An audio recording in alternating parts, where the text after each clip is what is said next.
అందరికీ నమస్తే. ఈ వీడియో నేను ఏబీ యాస్పిరెంట్స్ అడ్వకేట్స్ అవ్వాలనే యాస్పిరేషన్ గలవారు ఎవరైతే ఉన్నారో వాళ్ళ గురించి చేయడం జరుగుతుంది. ఈ వీడియోలో నా ఎక్స్పీరియన్స్‌లోని నేను తెలుసుకున్న అంశాల గురించి చెప్పే ప్రయత్నం చేస్తాను. మొట్టమొదటగా ఈ ఏబీ ప్రిపేర్ అవుతున్న వాళ్ళందరికీ, ఏబీ రాయబోతున్న వాళ్ళందరికీ కూడా నా బెస్ట్ విషెస్. సో, ఈ ఏబీ రాసే టైంలోని మీరు ఫస్ట్ అండ్ ఫార్మోస్ట్ పాయింట్ చేయవలసిన థింగ్ ఏంటి అంటే, ఓఎంఆర్ షీట్లోని ప్రతి ఒక్క డీటెయిల్ క్షుణ్ణంగా నింపండి. లాస్ట్లో నింపుదామన్న ధీమాతో ఉండొద్దు. ఎందుకు అంటే లాస్ట్లో వచ్చినప్పుడు మీరు సరిగ్గా నింపడానికి అవకాశం దొరకదు. అయితే ఆన్సర్స్ బబులింగ్ చేయడంలో మీకు టైం దొరకవచ్చు. ఎందుకు అంటే ప్రస్తుతానికి ఏబీలో నెగిటివ్ మార్క్స్ లేదు కనుక.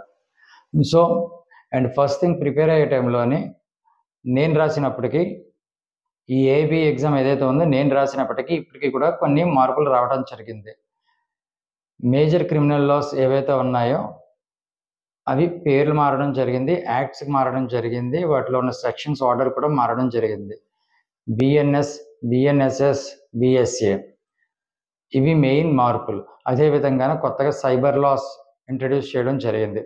ముందు ఇన్ఫర్మేషన్ టెక్నాలజీ లేదా ఇన్ఫర్మేషన్ యాక్ట్ గురించి ఉండేది. సో ఏదేమైనప్పటికీ మొత్తంగా టోటల్ వెయిటేజ్లోని మేజర్ క్రిమినల్ లాస్, అదేవిధంగా family law and major civil laws ఏవైతే ఉన్నాయో వీటి నుంచి క్వశ్చన్స్ అన్నవి ఎక్కువ రావడం జరుగుతుంది. So I suggest that everybody should concentrate more on these laws or acts. And next that ఏంటి అంటే తక్కువ వెయిటేజ్ ఉన్న యాక్ట్స్ ఏవైతే ఉన్నాయో వాటిని కంటెంట్ ఎక్కడ ఉన్నది, వాటి ఇండెక్స్, కంటెంట్, సెక్షన్స్ కంపేర్ చేసుకుంటూ అలా ఒకసారి చదువుకుంటూ వెళ్ళండి. కానీ ఎక్కువ టైము ఈ మేజర్ లాస్ ఏవైతే ఉన్నాయో క్రిమినల్, ఫ్యామిలీ అండ్ సివిల్ వీటి మీద కాన్సన్ట్రేట్ చేయండి. సో అదేవిధంగా నేను మరొక విషయం చెప్పేది ఏంటి అంటే ఇది కంప్లీట్ ఓపెన్ బుక్ సిస్టమ్ అని చెప్పి ధీమాతో వ్యవహరించవద్దు. ఎందుకు అంటే ఏబీ ఓపెన్ బుక్ అయినప్పటికీ కూడా ఫెయిల్ అయిన వాళ్ళు ఉన్నారు. కానీ ప్రస్తుతానికి ఏబీ ఎగ్జామ్ ఏదైతే ఉందో కంప్లీట్గా ఓపెన్ బుక్ కాదు.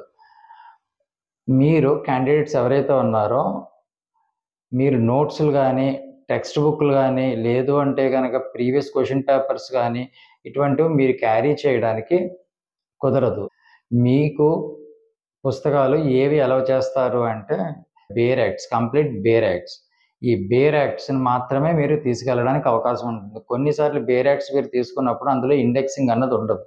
సో అది జాగ్రత్తగా చూసుకుంటూనే బేర్ యాక్ట్స్ కొనడం చేయండి. Once again, I would like to wish everybody all the very best.